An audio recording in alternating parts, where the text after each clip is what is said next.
আরে গেলটু, একটা খুশির খবর আছে রে।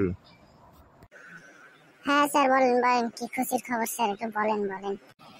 আরে স্যার একটু তাড়াতাড়ি বলেন, আমার আর তর্স হয়েছে না।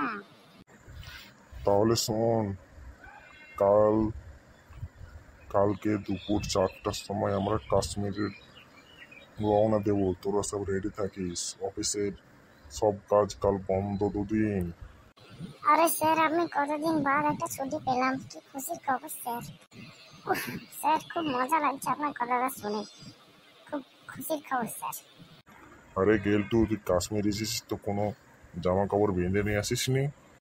উহ, স্যার কত ঠান্ডা লাগছে স্যার, একটা গেঞ্জি পরে খুব ঠান্ডা লাগছে।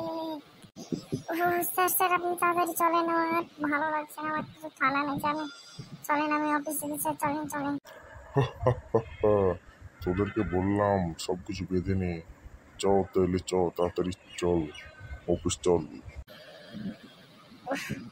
স্যার এতক্ষণে বাঁচা গেল মনে হচ্ছে।